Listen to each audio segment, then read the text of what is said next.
ও মা, কি হইলো বাপ? এ দেখো দেখো মিষ্টি কুমড়া শাক নিয়ে আসলাম কিছু। এখন বইকেল বেলায় মিষ্টি কুমড়ো শাক কোথা নিয়ে আইলে? ওই আমাদের সে বেড়ে হলুদ লাগলাম না, হ্যাঁ, তো হলুদের ওখানে কিছু ওই মিষ্টি কুমড়ার গাছ হইলো।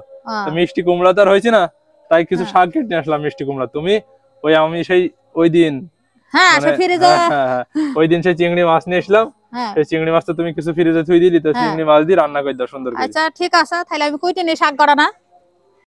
আসসালামু আলাইকুম, আপনাদের মাঝে আজকে নিয়ে এসেছি একটা জমি বিক্রির বিজ্ঞাপন। আর ইনি হচ্ছেন এই জমির মালিক। তো ওনার মুখ থেকে জেনে নিই জমির পরিমাণ কতটুকু। জমিটা কতটুকু ভাই? জমির পরিমাণ 7.5 কাঠা। 7.5 কাঠা। আর জমির আপনি দাম রাখতে চাচ্ছেন কত? দাম রাখতেছি আমার 2,50,000 টাকা। 2,50,000? হ্যাঁ, 2,50,000 ফিক্স রেট। আমার খুব টাকার প্রয়োজন।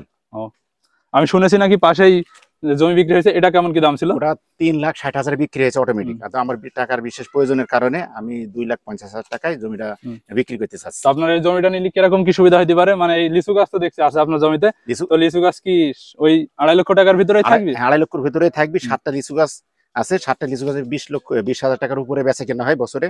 আর 1.5 কাঠা জমি ফ্রি আছে, মানে যেটাকে কি বলে এটা খাস জমি বলে। এই জমির সাথে কিন্তু সামনে ওই খাস জমি পাওয়া যাবে 1.5 কাঠা মতো। 1.5 কাঠা মতো। তো আপনারা যারা নিতে চান তারা ভাইয়ের সাথে যোগাযোগ করবেন। স্ক্রিনে আপনাদের মানে ভাইয়ের সাথে যোগাযোগ করে একটা নাম্বার দিয়ে দিচ্ছি, দুইটা নাম্বার দিয়ে দিচ্ছি। আপনারা যারা জমিটা ক্রয় করতে চাচ্ছেন তারা স্ক্রিনে দেওয়া নাম্বারটাতে ফোন দিবেন। আর ওই নাম্বারটি হচ্ছে সরাসরি এই ভাইয়ের নাম্বার, এক কথায় জমির মালিকের নাম্বার। তো আপনারা জমির মেন লোকেশনে কিভাবে যাবেন আপনাদেরকে বলি। এই যে আমার বাম হাতের যে রাস্তাটা দেখতে পাচ্ছেন, এটা হচ্ছে কেদারগঞ্জ টু বল্লভপুরের রাস্তা। আর এই যে ডান হাতের যে রাস্তাটা দেখতে পাচ্ছেন, এটা কেদারগঞ্জ টু মুজিবনগর রাস্তা। আর এখান থেকেই 3 থেকে 4 মিনিট পথ গেলেই পেয়ে যাবেন জমির মেন লোকেশন। জমি সংক্রান্ত যেহেতু বিষয়, বাকিটা জমির মালিকের সাথে বিস্তারিত জেনে নেবেন। ধন্যবাদ। চিংড়ি মাছ দিয়ে আনবো বলে মিষ্টি কুমড়ো শাক ছোট ছোট করে কুইটে নিয়েছে। এবার মিষ্টি কুমড়ো শাকটা ধুয়ে হিসেল ঘরে নিয়ে চলে এসেছে। আর চিংড়ি মাছগুলো একটু তেলে ভেজে নিয়েছে। শাকটার আন্দাজ যায়নি, কড়াতে একটু মদে দিয়েছে। এবার একটু নুন দিয়ে দিলাম আর কাঁচা ঝাল কাটা দিলাম, দিয়ে শাকটা তুলে দেবো। এবার শাকগুলো কড়াতে দিয়ে দিলাম।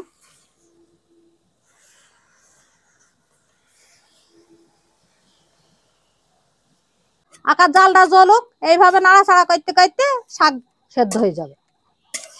এই যে নাড়তে চাড়তে শাকটা সেদ্ধ হয়ে গেছে। এবার আমি নামিয়ে নেবো, নিয়ে তেল পেড়ে নেবো। শাকে তেল পড়ার জন্য কড়াতে তেল দিয়ে দিলাম, আর রসুন কুচি দিয়ে দিলাম, শুকনো ঝাল দিয়ে দিলাম। এবার রসুন আর শুকনো ঝাল গুনা লাল হয়ে গেলে তখন আমি চিংড়ি মাছ করে দিয়ে দেবো। রসুন ঝাল লাল হয়ে গেছে, এবার আমি চিংড়ি মাছ করে তেলে দিয়ে দিলাম।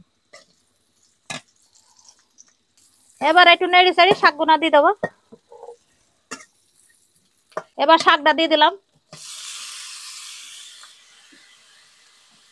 এইভাবে কিছুক্ষণ নেড়ে চেড়ে নামিয়ে নেবো। এতক্ষণ তো আপনারা দেখতেই পেলেন কিভাবে দেশি ছোট চিংড়ি মাছ দিয়ে মিষ্টি কুমড়ার শাক ভাজি করা হলো। তো দেখতেই দেখেন কত সুন্দর লাগছে, খেতেও দারুণ মজা। বিসমিল্লাহ।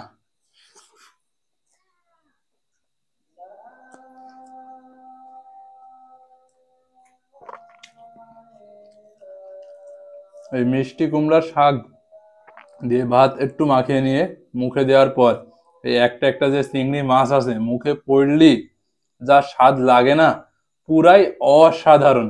তো বেশি কথা আর বাড়াবো না, যারা এতদূর ভিডিওটা দেখেছেন তাদেরকে অসংখ্য ধন্যবাদ। সবাই সুস্থ থাকবেন, ভালো থাকবেন, সবাইকে জানাই আল্লাহ হাফেজ।